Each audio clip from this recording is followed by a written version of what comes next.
Hi guys, welcome to முப்படை training academy. So நம்ம already வந்து ஒரு வீடியோவில் வந்து பார்ட் 1 பார்த்துருந்தோம். ஒரு 15 தமிழ் ஆசிரியர்கள், தமிழ் நூல்களை எழுதிய ஆசிரியர்கள் பேர் வந்து ஈஸியாக வந்து கொஞ்சம் ஞாபகம் வச்சுட்டு இருந்தோம். ஸோ இப்போ அடுத்த 15 பார்க்க போகிறோம். இன்னும் வந்து நாடக நூல்களின் ஆசிரியர்கள் பாரதியார், பாரதிதாசன், கண்ணதாசன்லாம் வரும்ல, அது ஒரு 15 செலக்டிவாக எடுத்து வைப்போம். ஸோ இதை மட்டும் படித்தாலே போதும். இதுலேருந்தே எக்ஸாம்ஸில் வந்து ஒரு கொஷின் வந்துடும். ஒரு கொஷினோ இல்லை 2 கொஷின் கூட வரலாம்.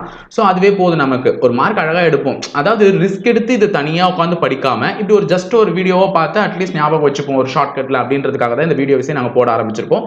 ஸோ ஒரு விளையாட்டாக படிக்கிற மாதிரி இருந்தால் நமக்கு எக்ஸாம் போகிற வரையும் அட்லீஸ்ட் ஆப்ஷன்லையாவது எலிமினேட் பண்ணலாம். சப்போஸ் மறந்துடுச்சுனாலும் கொஞ்சம் யோசிக்கும் போது அட்லீஸ்ட் அதை கேட்ச் பண்ணி ஒரு ஆப்ஷனில் எலிமினேட் பண்ணலான்றதுக்காக தான் இந்த வீடியோவே நாங்கள் போடுறோம்.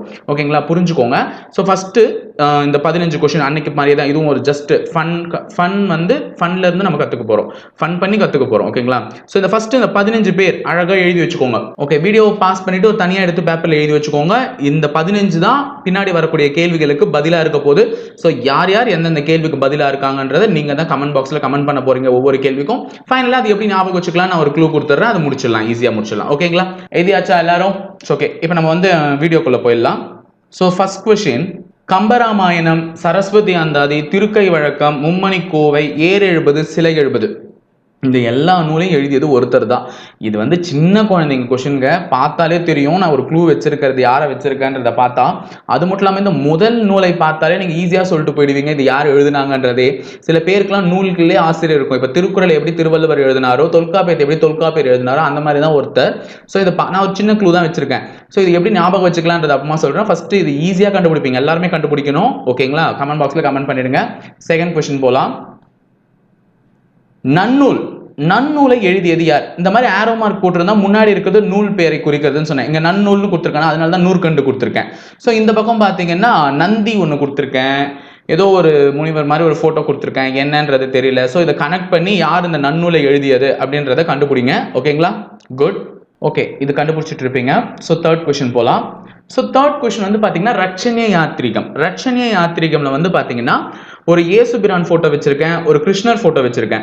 ஸோ கிருஷ்ணர் போட்டோவையும் ஏசுபிரான் போட்டோவையும் ஏதோ லிங்க் பண்ணியிருக்கேன். ஸோ இந்த வார்த்தை வந்து இந்த நூலோட சம்பந்தப்பட்டது. அது மட்டும் இல்லாமல் ரட்சண்ய யாத்ரீகம் ஒரு கிறிஸ்துவ நூல் தான், அது உங்களுக்கு எல்லாருக்குமே தெரியும். ஸோ இது வந்து நூலோட சம்பந்தப்பட்டது தான் ஏசு போட்டோ. ஸோ எழுதிய நூல் ஆசிரியர் இருக்கார்ல, அவரோட சம்பந்தப்பட்டது தான் கிருஷ்ணர். அப்போ கிருஷ்ணரோட சம்பந்தப்பட்ட பேர் எதுன்றதை கண்டுபிடிச்சு நீங்க வந்து கமெண்ட் பாக்ஸ்ல கமெண்ட் பண்ணுங்க. ஓகேங்களா, அது எப்படி ஞாபகம் வச்சுக்கிறதுன்னு கடைசியா சொல்றேன். நெக்ஸ்ட் ஃபோர்த் கொஸ்டின், குறிஞ்சி திணை. ஓகே, குறிஞ்சி பூவே போட்டிருக்கேன். குறிஞ்சி பூ போட்டுட்டு இந்த பக்கம் வந்து ஒரு மணிவண்ணன் அண்ட் தென் வந்து கவுண்டமணி போட்டோ போட்டிருக்கேன். நல்லா பாருங்க, இது ஒரு ஃபேமஸ் சீன். அதாவது கவுண்டமணி வந்து திட்டுவாரு, அந்த மணிவண்ணன் வந்து ஒரு ரொமான்ஸ் சீன், அவங்க ஒய்ஃப் கிட்ட வந்து கொஞ்சம் ரொமான்ஸ் பண்ணிட்டு வெளியே வருவாரு. ஸோ தாடி இந்த வயசுல உனக்கு வேணுமா இந்த கேடி தாடின்னு சொல்வார். அப்போ மணிவண்ணன் ஒரு பாட்டு பாடுவார். ஸோ அந்த பாட்டு தான் இதனுடைய க்ளூவாகவே இருக்கும். அந்த பாட்டு ஞாபகம் வந்துச்சுன்னா ஈஸியாக பண்ணலாம். ஓகேங்களா, ஓகே. அடுத்தது ஃபிஃப்த் கொஸ்டின், முல்லைத்திணை. ஓகேங்களா, முல்லைத்திணை நல்லா ஞாபகம் வச்சுக்கோங்க. முல்லைத்திணையில முல்லைப்பூ போட்டிருக்கேன், ஒரு பூ. அது வந்து அப்போ அந்த பூ வந்து எது குறிக்குது? அந்த நூலோட குறிக்குது. ஆனால் இந்த பக்கம் பாருங்க, அந்த நூலை எழுதிய ஆசிரியருக்கு வந்து ஒரு விகாரமான ஒரு கோஸ்ட் போட்டிருக்கேங்க. எதுக்கு கோஸ்ட்டை நான் அங்கே இமேஜாக செட் பண்ணன்றது நீங்கள் தான் கண்டுபிடிக்கணும். ஸோ ஆப்ஷன்ஸ் பார்த்து கண்டுபிடிச்சிட்டு போங்க. ஓகேங்களா, சரி. சிக்ஸ்த் கொஸ்டின், மருதத்திணை. மருதத்திணை ஆல்ரெடி விஷால் போட்டோ போட்டிருக்கேன். ஸோ மருது படம், ஸோ மருது படத்தை எடுத்திருக்கேன் கனெக்ட் பண்ணுறதுக்காக. ஸோ மருத திணைக்கு வந்து மருது படம் எடுத்திருக்கேன். ஆனால் இந்த பக்கம் ஆர்யா போட்டோ போட்டிருக்கேன். ஆர்யா பாருங்க ஒரு ஸ்டில் கொடுத்துருக்காரு. இதுவும் ஆர்யா நடித்த ஒரு படம் தான், அந்த அளவுக்கு ஃபேமஸான கிடையாது. இது வந்து ஒரு டப்பா படம். ஆனால் ஆட்டோவோட ஸ்டில் இருக்கும்போது ஆர்யா எதில் ஆட்டோ டிரைவராக நடிச்சிருப்பான்றதை நீங்கள் கொஞ்சம் ரீகால் பண்ணீங்கன்னா கண்டுபிடிச்சிடலாம். விஷாலும் ஆர்யாவும் பெஸ்ட் ஃப்ரெண்ட்ஸ்ன்றதுனால தான் இந்த படத்துக்கு இந்த நூலுக்கு இதை போட்டிருக்கேன் க்ளூவா. ஸோ என்னன்றதை கண்டுபிடிச்சி கமெண்ட் பாக்ஸில் கமெண்ட் பண்ணுங்க. எல்லாம் ஆப்ஷன்ஸ்ல உங்ககிட்ட தான் இருக்கு. அடுத்தது நெய்தல். ஓகே, நெய்தல் திணை வந்து பாருங்க, நெய் போட்டிருக்கேன். ஸோ நெய் வந்து நெய்தலை குறிக்கிறது. ஓகேவா, அதனா அதுக்கு நான் ஏன் ஜாமுன், ஒரு நாறு இதெல்லாம் ஏன் போட்டிருக்கேன்றதை நீங்கள் தான் வந்து கண்டுபிடிக்கணும். ஸோ இதுக்கு ஒரு ஜாமுன், நூலாசிரியருக்கு வந்து ஜாமுன் 3 ஜாமுன் வச்சிருக்கேன். ஏதோ ஒன்று ஸ்பெஷலாக குறிக்கிறதுக்காக தான் 3 ஜாமுன் ப்ளஸ் வந்து நார் வச்சிருக்கேன். ஸோ என்னன்றதை வந்து அந்த நெய்யோட ரிலேட் பண்ணி கண்டுபிடிங்க. நான் அது எப்படி ஞாபகம் வச்சுக்கலான்றதையும் கமெண்ட் பாக்ஸில் நான் வந்து சொல்கிறேன் உங்களுக்கு க்ளூவா. நீங்கள் அதுக்குள்ள ஆன்சர் கண்டுபிடிச்சிட்டிங்கன்னா கமெண்ட் பாக்ஸில் கமெண்ட் பண்ணுங்கள், கடைசியாக போடுறேன். லாஸ்ட் 8th ஒன் பாலைத்திணை, பாலைவனம் போட்டிருக்கேன் அதுக்கேற்ற மாதிரி. ஆனால் இங்கே பாருங்க பக்கத்தில் ஒரு பறவை போட்டிருக்கு. அது என்ன பறவைன்னு எல்லாருக்கும் தெரியுதா? பார்த்தாலே தெரியுது, ரொம்ப முறைச்சிட்டு இருக்கு, கோவமா, கோவப்பறவை, ஆங்கிரி பேர்ட் கிடையாது. ஸோ இது கோவமா பார்த்துட்டு இருக்கு. அது என்னன்றதை பாருங்க. ஸோ கண்ணெல்லாம் முட்டை முட்டையா இருக்கு. பக்கத்தில் யார் அப்படின்னு கேட்டிருக்கேன். ஸோ இந்த பாலைத்திணை எழுதினது இதை வச்சு தான் முடிய போகுது. ஸோ இந்த பாலைத்திணை எழுதியது யாருன்னு கண்டுபிடிங்க. நானும் கடைசியில் சொல்றேன் எப்படி ரிலேட் பண்ணிக்கலான்ட்டு. நெக்ஸ்ட் நாலடியார், இந்த இடத்துல 4 அதுக்கு தான் கொடுத்துருக்கேன் 4ன்றது. ஓகேங்களா? இங்க பாருங்க 4 என்னவோ போட்டிருக்கேங்க, ஏதோ தொடர்ச்சியா போட்டிருக்கேன். அது என்னன்றது தெரியல, நிறைய முனிவர்கள் இருக்க மாதிரி போட்டிருக்கேன். என்னவோ அது கண்டுபிடிச்சி போடுங்க. 9th ஒன்னுடைய ஆன்சர் வந்து நீங்க தான் கமெண்ட் பாக்ஸ்ல கமெண்ட் பண்ணணும். 10th சிறு பஞ்சம் மூலம். இங்க பஞ்சம் இருக்கா? ஓகேங்களா? பஞ்சம்னா இந்தியில வந்து 1 2 3 4 5ன்னு சொல்லுவாங்க. 5னா என்ன? பஞ்சம். பஞ்சம்னா என்ன? 5. ஸோ 5, அந்த 5 எதை குறிக்குது? அந்த 5க்கு இந்த பக்கம் பாருங்க, இடி, மின்னல், புயல் அப்படின்ற மாதிரி ஒரு படம், ஒரு இருள் சூழ்ந்த மேகத்துல இருந்து மின்னல் வெட்டுது, மழை பொழியுது, அந்த மாதிரி போட்டிருக்கேன். ஸோ இதோட பேர் அதுல இருந்து தான் ஆரம்பிக்கும், கருப்பு நிற மேகங்களிலிருந்து. ஸோ என்னன்றதை கண்டுபிடிச்சு மறக்காம கமெண்ட் பாக்ஸ்ல கமெண்ட் பண்ணுங்க. ஓகேங்களா? அடுத்தது இன்னார் 40. ஓகே, 40ன்றதுக்காக தான் இங்க நான் 40ன்ற படத்தை போட்டிருக்கேன். Again Vadivelu and Goundamani sir and Manivannan, இவங்க 2 பேரை தான் போட்டிருக்கேன். ஸோ அதே இவர் தான் அங்க என்ன வந்துச்சோ அதே ஆசிரியர் தான் இதுக்கும் வருவாருன்றது தெரிஞ்சுக்கோங்க. ஸோ அந்த பாட்டை கண்டுபிடிச்சிங்கன்னா, அந்த நேரத்தில் மணிவண்ணன் என்ன சாங் பாடுவாருன்றதை கண்டுபிடிச்சிங்கன்னா, ஆக்சுவலாக கூகுள்லேயே கூட போய் தட்டுங்களேன், மணிவண்ணன் பாக்குனா இந்த பாட்டு வரும், அந்த கூகுள்லேயே கூட கரெக்டாக வரும். ஓகேங்களா? ஸோ கண்டுபிடிச்சு சொல்லுங்க பார்க்கலாம். அடுத்தது இனியவை 40. இனியவை 40க்கு வந்து நான் வந்து ஒரு பூதம், இது என்ன பூதம்ன்றது நல்லா தெரியும், அலாவுதீன் பூதம். அலாவுதீன் பூதத்தை ஏன் நான் இனியவை 40க்கு போட்டிருக்கேன்? இது எப்படி சார் இனியவை 40ஓட சேர்த்து ரிலேட் பண்ணி நமக்கு ஞாபகம் வச்சுக்க கற்றுக் கொடுப்பாரு அப்படின்றதெல்லாம் தெரியும். ஸோ அது நல்லா நான் சொல்றேன், க்ளூ கடைசியாக சொல்றேன். ஸோ அதுக்கு முன்னாடி இது யார் எழுதினாருன்றதை கரெக்டாக கண்டுபிடிச்சு சொல்லுங்க. ஓகேங்களா? 13th முதுமொழி காஞ்சி. ஆல்ரெடி இந்த மாதிரி ஒருத்தரை நான் போன வீடியோலயே போட்டிருந்தேன், பெரிய புராணம் சேக்கிழார் அப்படின்னு சொல்லிட்டு. அந்த மாதிரி முதுமொழி காஞ்சி அப்படிக்கும் ஒரு ஆசிரியர் பேர் இப்படிதான் வரப்போகுது. அது என்னன்றத வந்து நீங்க தான் எனக்கு சொல்ல போறீங்க. இங்கேயும் ஒரு கிழவர் போட்டோ தான் போட்டிருக்கேன். ஸோ யாருன்றதை வந்து கண்டுபிடிச்சு சொல்லுங்க. 13th கொஸ்டின் முதுமொழி காஞ்சி. ஓகேங்களா? முதுமொழி காஞ்சிக்கு ஒரு கிழவர் போட்டோ போட்டிருக்கேன். ஓகேங்களா? அடுத்தது கலிங்கத்து பரணி. ஓகே, கலிங்கத்து பரணிக்கு இவங்க யாரு ஞாபகம் இருக்கா? இது வந்து ஒரு அந்த அளவுக்கு ஹிட் ஆகலைனாலும் ஓரளவுக்கு ஓடின படம் தான். ஸோ இதில் ஒரு பாட்டுலாம் கூட கொஞ்சம் நல்லா தான் இருக்கும், கதையும் பரவாயில்ல. ஓகே, ஸோ சன் டிவியில் அடிக்கடிக்கு போட்டிருப்பான். ஹீரோயின் பேர் வந்து பாவனா, ஹீரோ வந்து வினய். ஸோ இவங்க 2 பேரும் நடித்த ஒரு படம் தான். ஸோ அந்த படத்தோட பேர் தான் இந்த ஆசிரியருடைய பேரே. ஓகேங்களா? அதனால் அதை வந்து நல்லா ஞாபகம் வச்சுக்கோங்க. இதை எப்படி நான் அதோட ரிலேட் பண்ணி ஞாபகம் வச்சுக்கிறதுக்காக தான் இந்த ஸ்டில் எடுத்து போட்டிருக்கேன். ஓகேங்களா? சரி, அடுத்தது 15th கொஸ்டின், லாஸ்ட். திருவருட்பாவை எழுதியது யார்? ராமர் போட்டோ இருக்கு, ஒரு சிவலிங்கம் இருக்கு, ஒரு அடிக்கிறாங்க, என்னத்துக்குன்னு தெரியல. ஸோ இந்த 3த்தையும் கனெக்ட் பண்ணிங்கன்னா திருவருட்பாவை எழுதிய ஆசிரியர் பேர் வரும். ஸோ அதையும் என்னன்றதை கண்டுபிடிச்சு கமெண்ட் பாக்ஸில் மறக்காம கமெண்ட் பண்ணுங்க. இது ஒரு ஜஸ்ட் ஒரு விளையாட்டு மாதிரி நம்ம படிக்க போகிறோம். ஸோ விளையாட்டு மாதிரி அழகாக இன்ட்ரெஸ்டிங்காக இருக்கும். கடைசியில் நான் க்ளூ ஞாபகம் வச்சுக்கிறதுக்கு சொல்கிறேன். இதை விட உங்களுக்கும் கொஞ்சம் மைண்ட் வேலை செய்யும். அப்போ தான் நான் சொல்லும் போது சரி இது இப்படி கூட ஞாபகம் வச்சுக்கலாமே கொஞ்சம் ஈஸியாக அப்படின்ற மாதிரி நீங்களும் ஞாபகம் வச்சுப்பீங்க, ஈஸியாகவும் இருக்கும். ஓகேங்களா? ஸோ பார்க்கலாம். எல்லாத்தையும் கண்டுபிடிச்சி கமெண்ட் பாக்ஸில் கமெண்ட் பண்ணிருப்பீங்கன்னு நினைக்கிறேன். ஸோ நான் இதுக்கான க்ளூ சொல்ல ஆரம்பிக்கிறேன். ஓகேங்களா? ஃபர்ஸ்ட்லேருந்து வரலாம் அகைன். ஸோ க்ளூ நான் ஏன் இதை வச்சேன், எதுக்காக இதை வச்சேன்றதெல்லாம் நான் சொல்லிடுறேன். Okay, first question. Kambaramayanam, Saraswathi Anthathi, Thirukkai Vazhakkam, மும்மணிக்கோவை, 770, சிலை 70. இந்த நூலை எழுதிய எல்லா நூலையும் எழுதியது யாருன்னு பார்த்தீங்கன்னா கம்பர். ஸோ கம்பராமாயணத்தை எழுதியது யாருன்னா கம்பர், பிகாஸ் அதில் ஆன்சர் இருக்குன்னு சொல்லிடுவாங்க. ஸோ ஒரிஜினல் ராமாயணத்தை எழுதியது வால்மீகி, அது எல்லாருக்குமே தெரியும். ஸோ எப்படி சார் நான் இந்த நூலெல்லாம் ஞாபகம் வச்சுக்கிறது? சரஸ்வதி அந்தாதி எப்படி ஞாபகம் வச்சுக்கிறது? திருக்கை வழக்கம், மும்மணிக்கோவை, 770, சிலை 70 அப்படின்னா கம்பர் விட்டு கட்டுத்தறியும் கவி பாடும் அப்படின்னு ஒரு பழமொழி இருக்கு, ஞாபகம் இருக்குங்களா?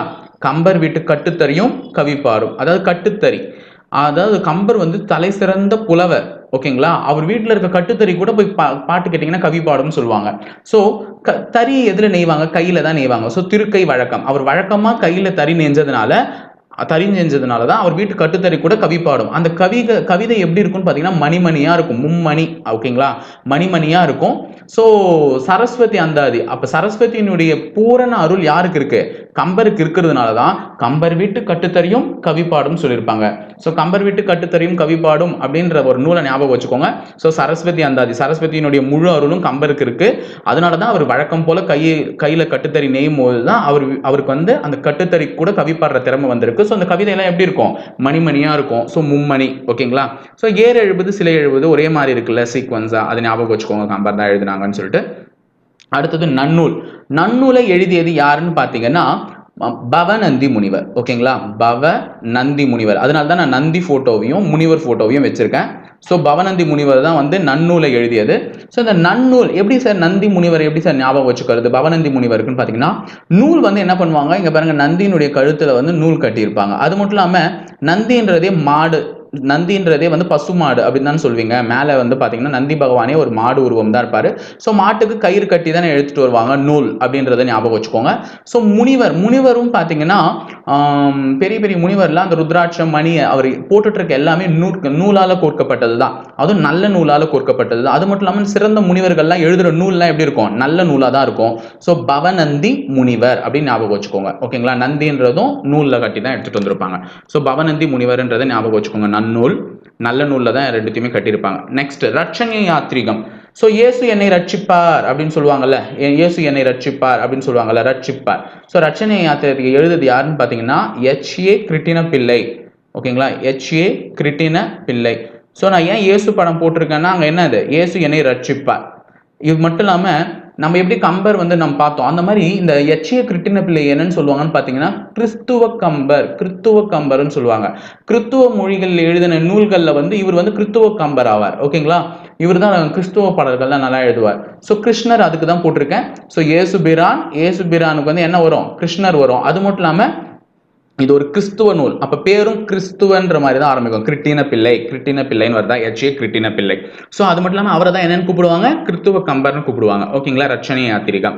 ஸோ ரட்சணியனாலே என்னது, எப்படி கிறிஸ்துவர்களை வந்து இயேசு ரட்சிப்பாரோ அந்த மாதிரி இந்துக்களை வந்து இந்து கடவுளான கிருஷ்ணர் ரட்சிப்பார். அப்படி பெருமாள் ரட்சிப்பார், பெருமாளுடைய அவதாரம் தான் கிருஷ்ணர் அப்படின்னு ஞாபகம் வச்சுக்கோங்க.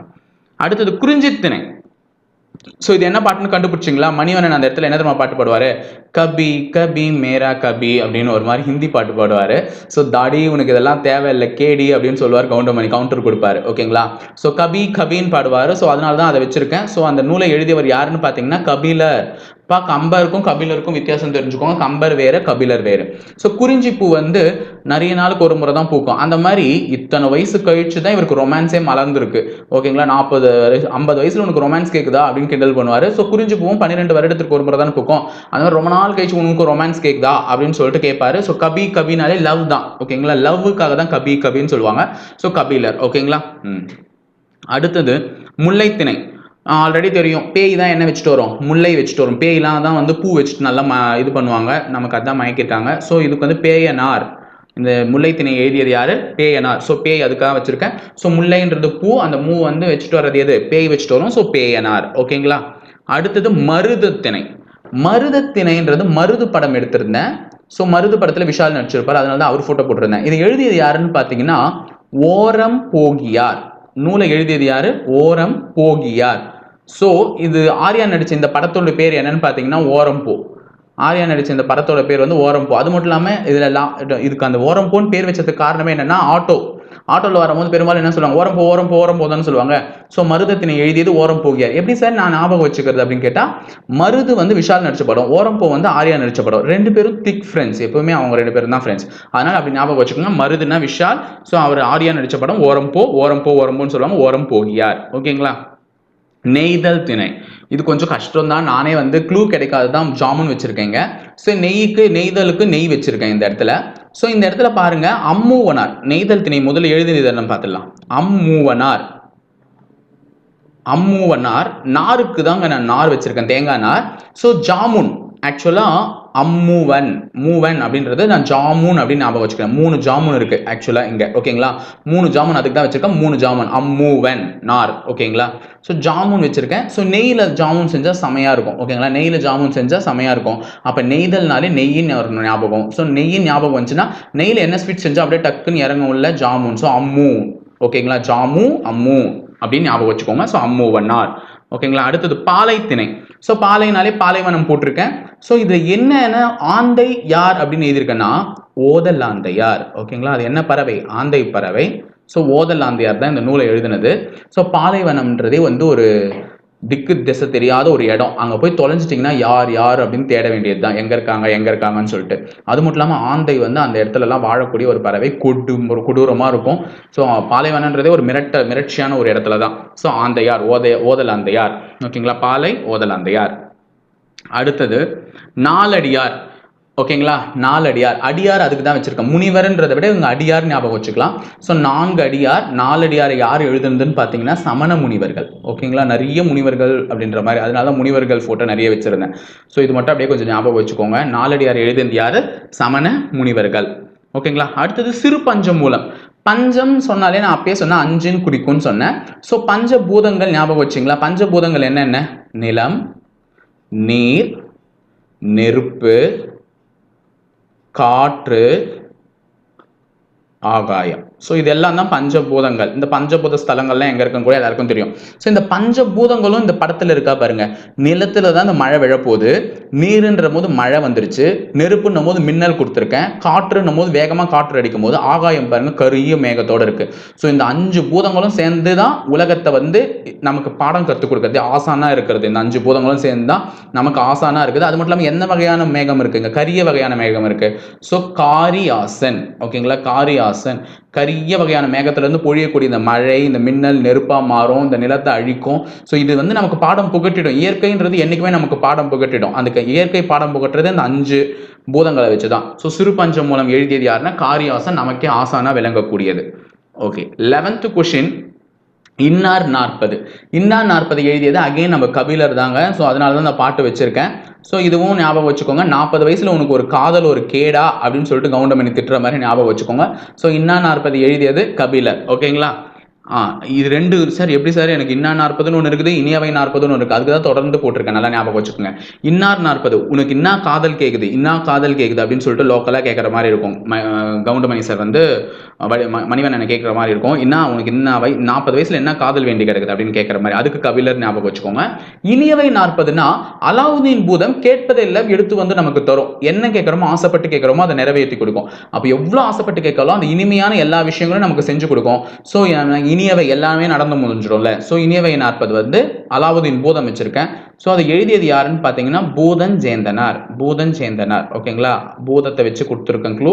பூதன் சேந்தனார் தான் இனியவை 40 எழுதியவர். ஸோ பூதத்தை எதுக்கு வச்சு கொடுத்துருக்கேன்? எவ்வளோ கேட்டாலும் எடுத்துட்டு வந்து கொடுக்கும். இனியவையா இருக்கும். அப்பதான் உங்களுக்கு இனிப்பா இருக்கும் உங்களுக்குலாம்.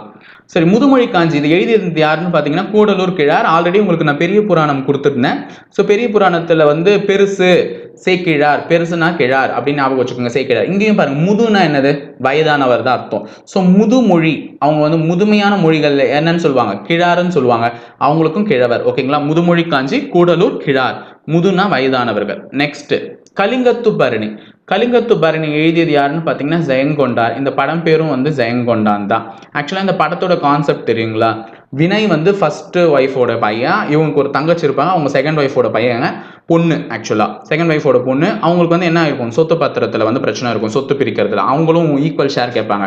ஸோ அந்த மாதிரி லீகலாக தான் ரெண்டாவது ஒய்ஃப் பசங்களுக்கு தருவாங்களான்னு எனக்கு தெரியாது. ஸோ லீகலாக இருக்காது இல்லை. ஸோ இந்த கலிகாலத்தில் தான் இந்த மாதிரி நடக்கும்ன்ற மாதிரி ஞாபகம் வச்சுக்கோங்க. கலிகாலத்தில் தான் நடக்கும். ஸோ கலிங்கத்து பரணி எழுதியவர் யாருன்னு பார்த்தீங்கன்னா ஜெயங்கொண்டார். இது கொஞ்சம் கஷ்டமாக இருந்தாலும் கொஞ்சம் ஞாபகம் வச்சுக்க ட்ரை பண்ணுங்க ப்ளீஸ். ஓகே. அடுத்தது திருவருட்பா. திருவருட்பாவை எழுதியது வந்து யாருன்னு பார்த்தீங்கன்னா ராமலிங்க அடிகள். ஓகேங்களா. ராமலிங்க அடிகள். அதனால தான் எல்லாத்தையும் சேர்த்து வச்சிருக்கேன். ஸோ ராமர் இருக்காரு, லிங்கம் இருக்கிறது, அடிகள். ஓகேங்களா. திருவருட்பா. அரியும் சிவனும் ஒன்று, அது அறியாதவர் வாயில மண்ணுன்ற மாதிரி அது எழுதியது வருட்பா, அருட்பா, அருள் அப்படின்ற மாதிரி ஞாபகம் வச்சுக்கோங்க. திருவருட்பாவை எழுதியது யாரு? ராமலிங்க அடிகள். எத்தனை பேர் கண்டுபிடிச்சிருந்தாலும் எல்லாருக்கும் all the best. So next வந்து நம்ம பார்க்க போகிறது என்னன்னு பார்த்தீங்கன்னா, இதுக்கு மேலே வந்து நாடக நூல்களுடைய ஆசிரியர்கள் பேர் கொஞ்சம் பார்த்துட்டு அதுக்கப்புறமா நம்ம நிறைய விஷயங்கள் படிக்கலாம். இந்த மாதிரி ஸ்டாட்டிக் ஜிகே தமிழ் ரிலேட்டடாகவும் கொஞ்சம் வீடியோஸ் போடுவோம். அந்த மாதிரி முக்கிய தினங்கள் இருக்கும், முக்கிய அறிவியல் கண்டுபிடிப்புகள், அதற்காகவும் இந்த மாதிரிலாம் வீடியோ நாங்கள் போட ட்ரை பண்ணுறோம்.